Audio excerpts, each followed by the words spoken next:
Hello, I'm playing a new space game now. This is called Pioneer Space Sim, and I think it's originally based off Elite 2, but it's totally its own game, but it's similar in style to the Elite games. So it's a really cool game, really, really fun because it has Newtonian physics. So if you look at the system map, we're in Gliese 493.1, and this is the system map, and you can see all of the orbits of the bodies. Now, the orbital mechanics, I've been told, are calculated on a two-body system. So, um, this body, Gliese 493.1a, which is in orbit around the star, the the only thing that affects that orbit are those two bodies, the planet and the star. This body, which in reality would exert a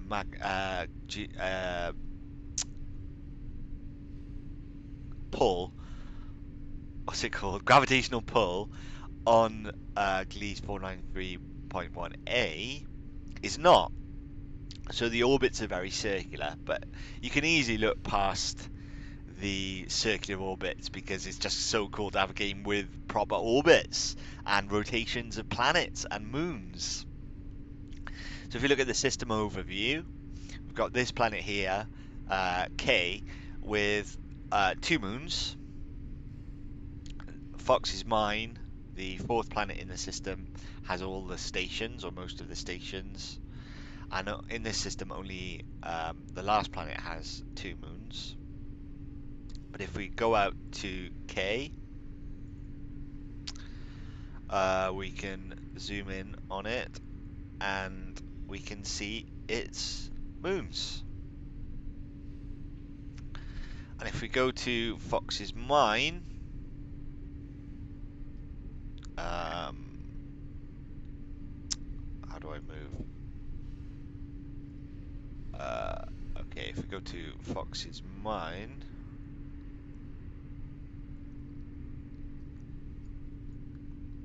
I'm not sure how to move. I seem to be zooming in on the star. Ah, there we go. So here we go, and there's the orbits of all the stations, which are all orbiting around not its equator, but its poles, by the seams of things.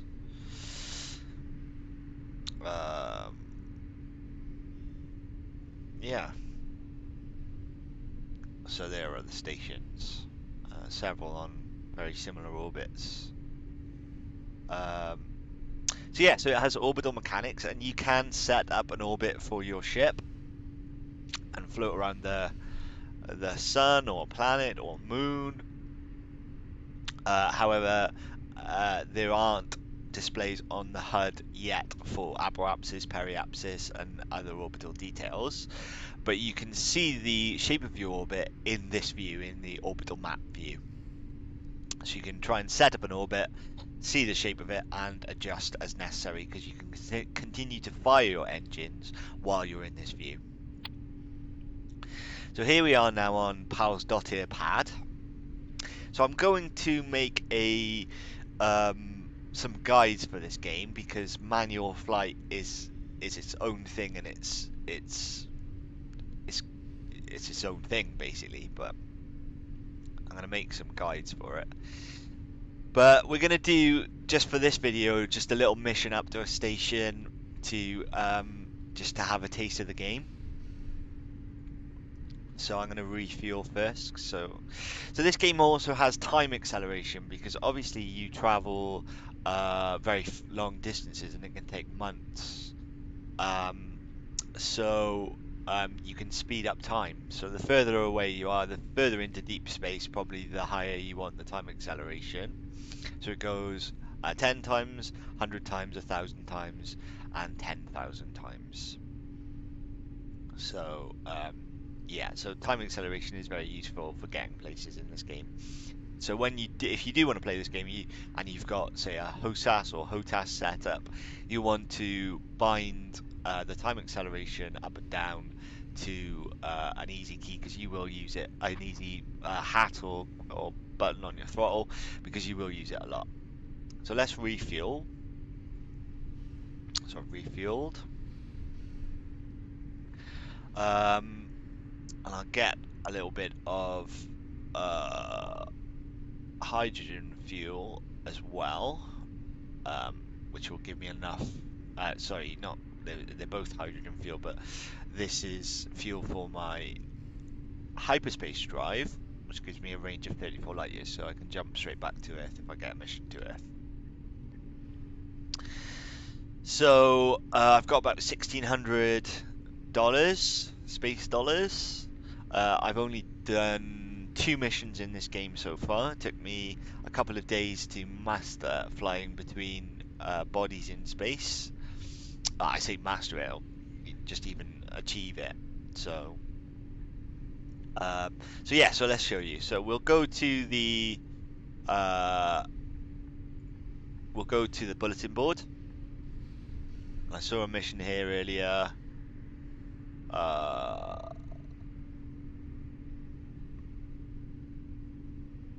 James Ring, here we go. So it's only paying us $40, hardly worth it, because it costs us $6 just to land, and the fuel will probably cost more than $40. But we want to go up to James Ring anyway, so we're going to take this mission so we get paid. So when you click on the mission in the bulletin board, you call up the person who's offering the mission. So I'm going to set the destination as a target, and I'm going to agree to the mission. Hang up. So I've got the mission. So back to main view. So James's ring, there it is. So let's just do a little bit of explanation of the HUD, because the HUD is quite unique.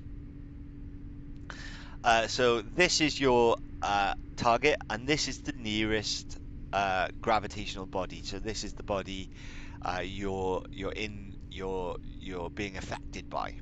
So sometimes it'll be the sun, sometimes it'll be the nearest planet, and then sort of so this shows you relative speed to the target. So when that's in the minus values, the target is moving towards you, or you're moving towards the target, and when that's plus, it's moving away.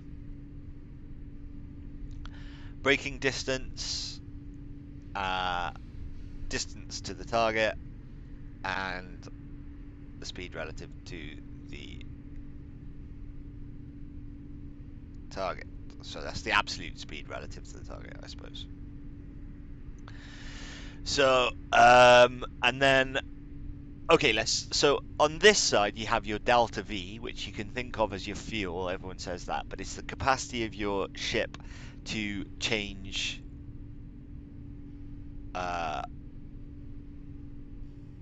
speed and direction. So it is fuel, so you buy fuel, but as you use more fuel, this will come down because you'll be going faster and faster, so your ability to change direction will require more and more fuel. And a grey bar will rise here, and the grey bar is the braking distance, I believe, to your target, whatever your target is. So if that bar exceeds the white bar, then you'll never be able to stop, and you'll run out of fuel. So don't let the grey bar exceed the white bar. On the left, on the right will become the braking distance to target. It will first fill up with a grey bar. That's your retro thrusters, the thrusters on the front of your ship. And then it will fill up with a white bar. That's your main thrusters, the thrusters on the back of your ship. So that will fill up until it turns green, and then it will turn red. And once it's red, that means you're going to overshoot your target. So you want to keep it really in the white to make sure. So slow and steady wins the race. For the fastest possible flight, you want to keep it in the green, but when you're starting out, just keep it in the white, about white 2/3 full. So I'll show you this in flight now anyway. So let's launch.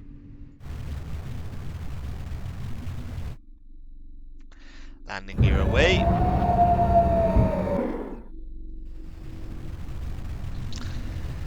And let's get up into space. So your engines are so powerful, you don't have to really worry about using an orbit to get into space. This circular icon in front of me right now is the sort of highest point I can exit the atmosphere at, I believe. I'm not entirely sure.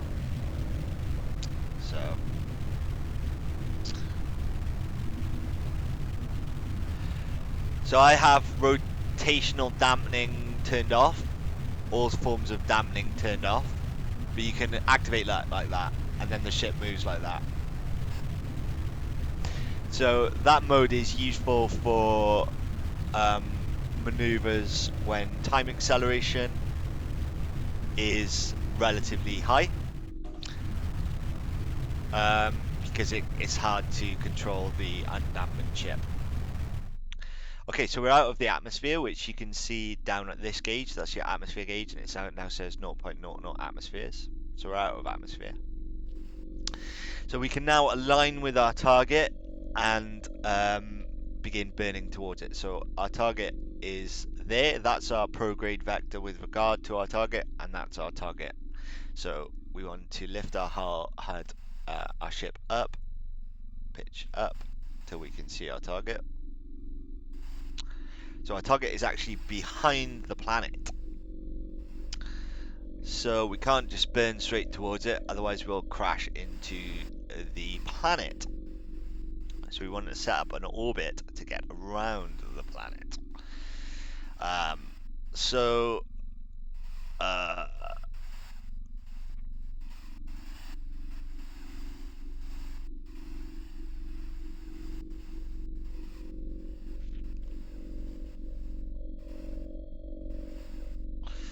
let's check our orbit planner. Let's see what we look like.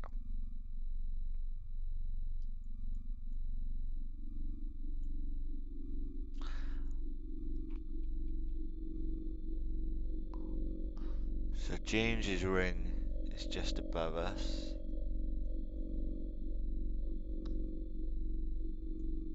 And we are there.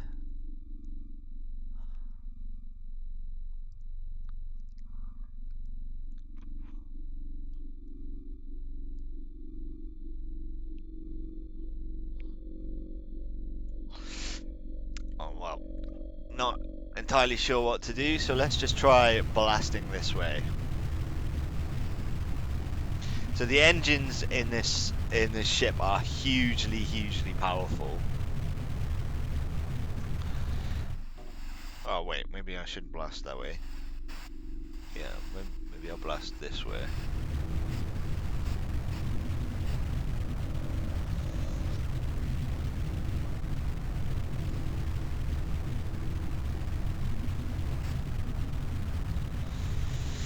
So okay, so we're blasting this way to see if we can set up an orbit. So let's increase time.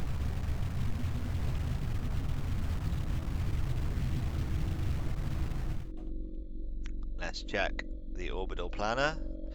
So we have now a trajectory.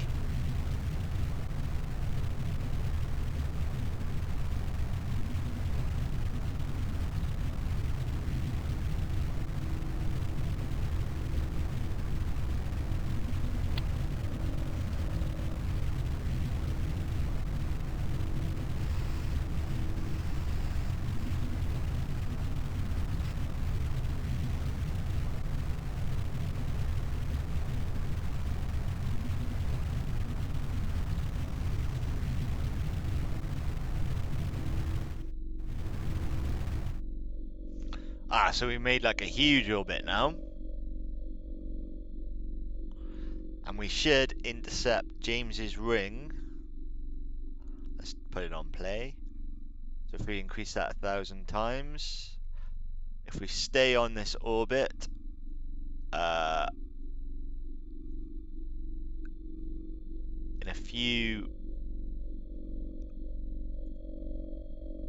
hours, we'll be a lot closer to James's ring. But we won't have to wait that long. We'll only have to wait about an hour until we can get to about here. Then we could start burning towards James's ring. So the blue line is our orbit. So yeah, so we get to about here, and then we can burn towards James's ring and get there a lot quicker because we've got a lot of fuel and powerful engines. So let's play and let's see where we go.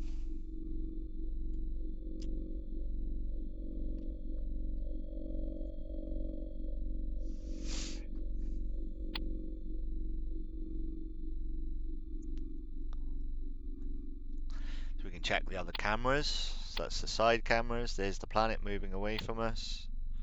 There's the planet moving away. That's the rear camera. And that's the front camera. So let's switch to play. Let's see where we are now. Okay, so if James's ring wasn't moving, we would intercept it. But it is moving, and we're not going to intercept it unless we widen this orbit a lot until we're in the same orbit as James's ring. But we're not going to do that because we've got real powerful engines, so we're going to just blast towards it. Now we can see it. So let's get it up. So there it is.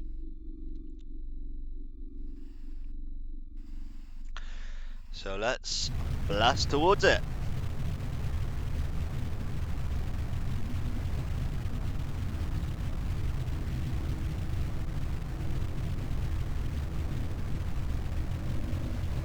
So if you watch the orbital map, our orbit is changing because we're still in the gravitational pull of the planet.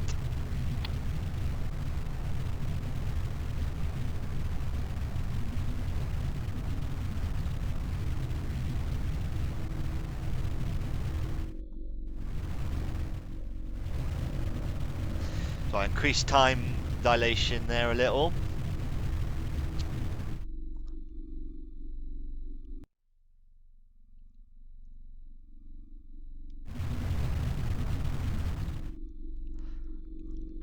So right, so now what's happened, so it's a good time to pause. What's happened is, so let's just pause it completely. Here is my prograde relative to the current navigational target. So that's where we're moving in relation to that target. That's the prograde relative to the current frame of reference. So that's our immediate surroundings, I suppose. I'm not entirely sure. So really we want this gold prograde vector indicator on James's ring. But we have got to the point where our braking distance is coming near the top and it's still quite far away. So what can we do? Well, we can flip the ship. So we're flipping the ship.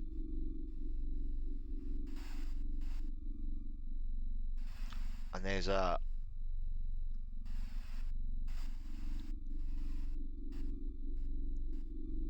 anti-vector. So let's just stop the ship there.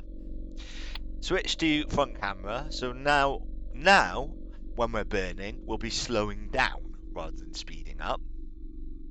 And we want to push those vectors onto James's ring. So they get pushed like that they get pushed away from the direction, in the opposite direction. So if we start burning, we'll see them moving away.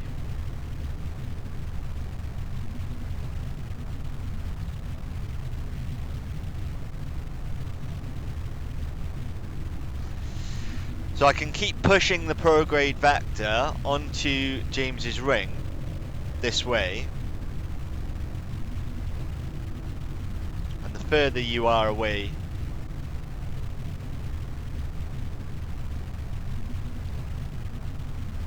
from the prograde vector,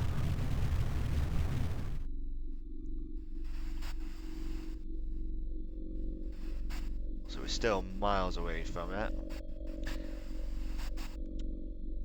But now we've slowed down quite a lot as well. So let's flip around again and start burning onto James's ring.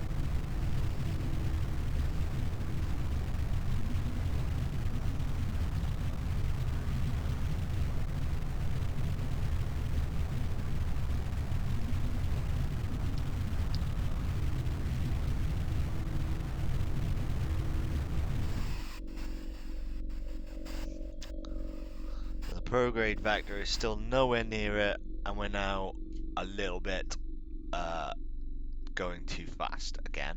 So let's try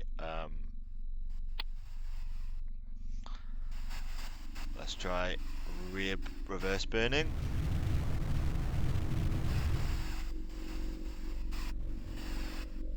So where's James's ring? There. So we want to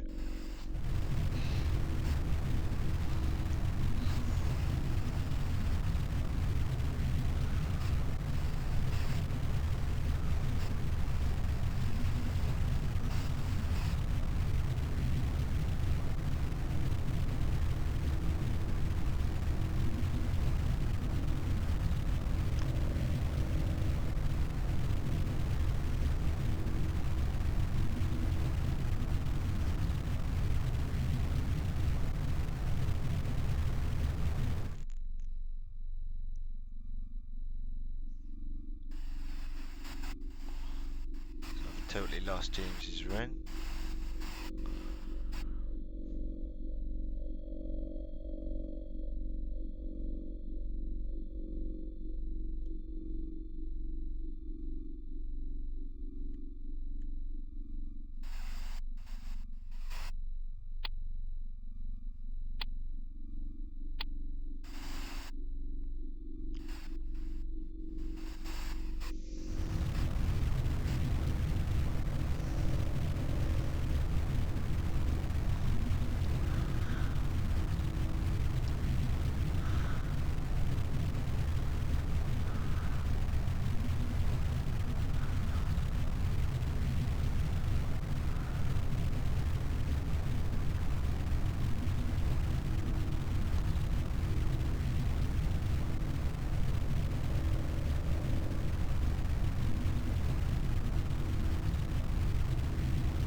Still miles away. So yeah, basically I have no idea what I'm doing. So I think I'm trapped in an orbit and can't get to it.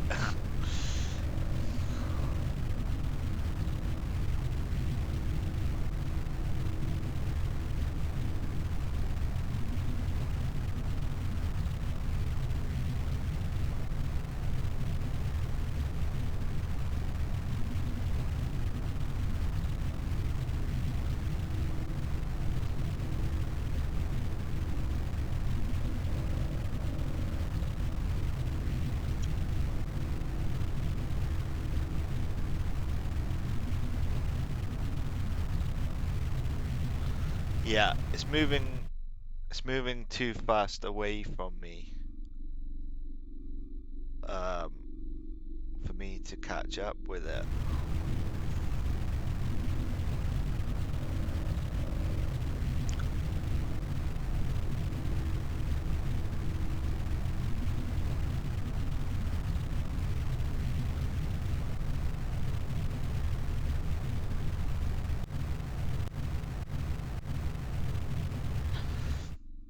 Let's check the orbital map.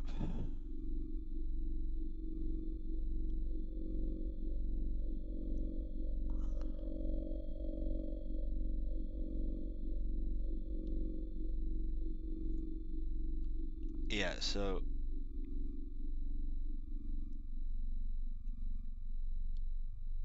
I'm moving away from it.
Okay, shot past it.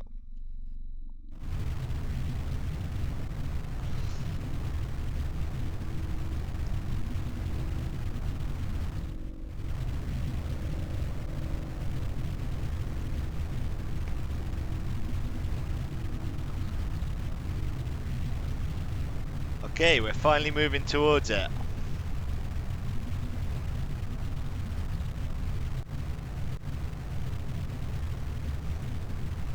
So let's check the orbital map.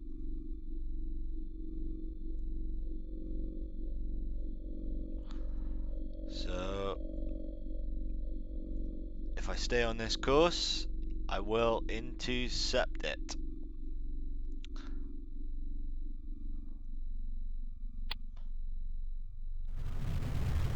Let's go a bit faster.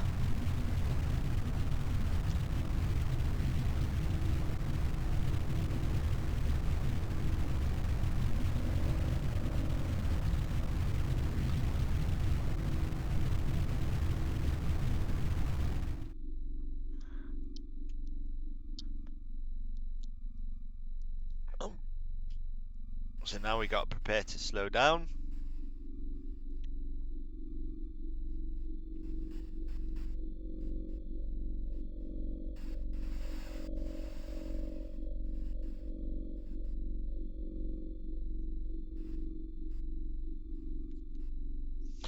So we get crosshair on our anti-vector, and we switch to rear cam. And you see the white bar on the right is about over 2/3 full now, so I'm going to start decelerating.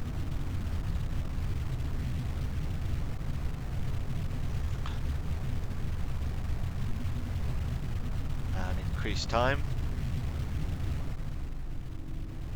So I'm just going to apply enough thrust to keep that bar about 2/3 full. Now as you notice, as that bar comes down, our vector moves off the target. So we have to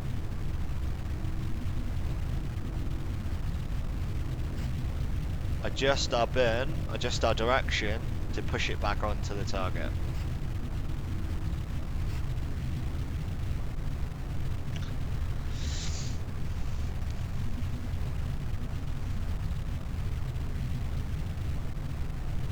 But this is not a fast way of flying. Because I keep that white bar at 2/3, I get there quite slowly,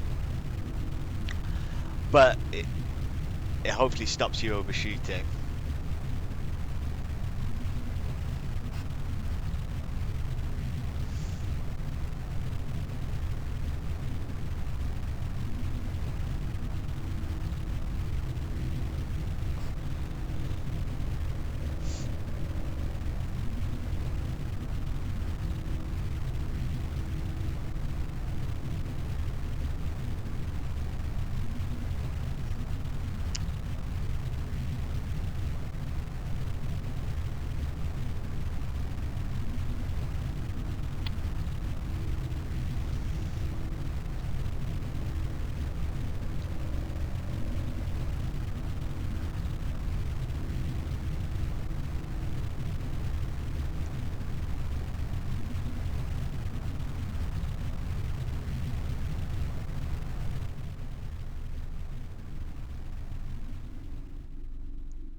So this grey bar here is how long we need to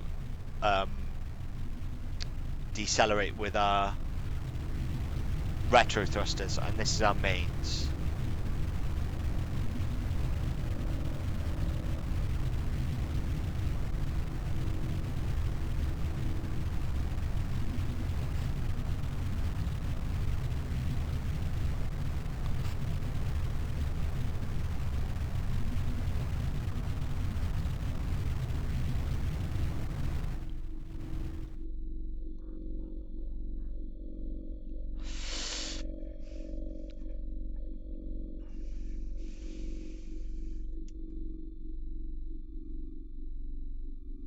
So I sped up time then and decelerated a bit too much. So I'm just letting it catch up again.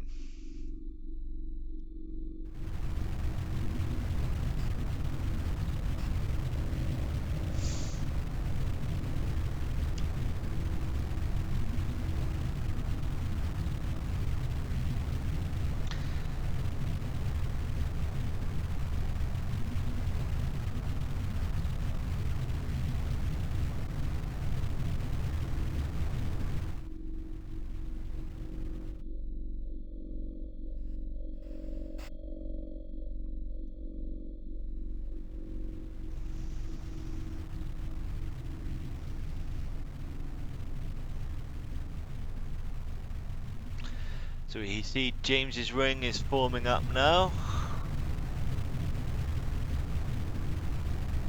on the screen. We can see it approaching.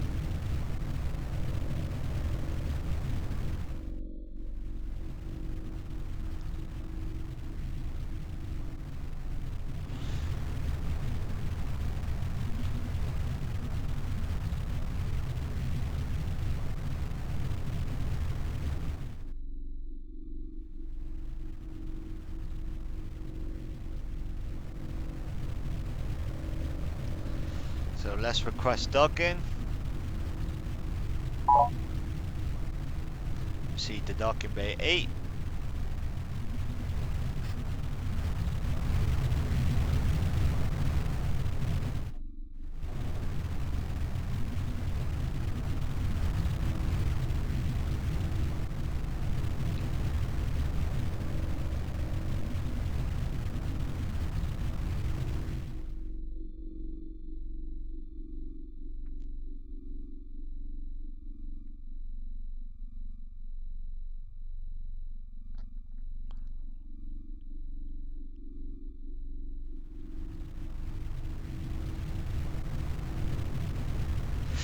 So we can flip now and use our retro thrusters for the remainder.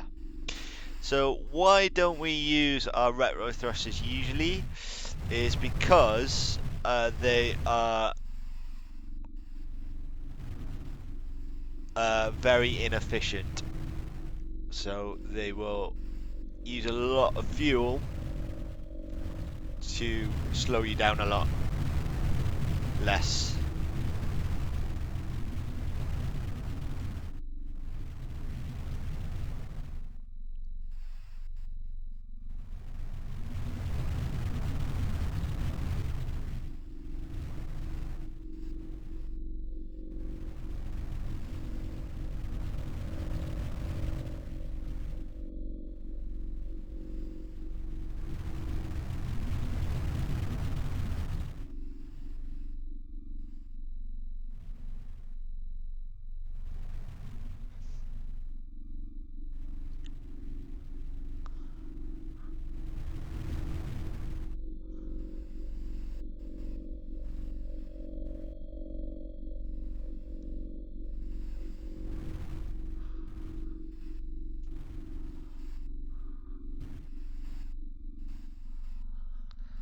So in we go.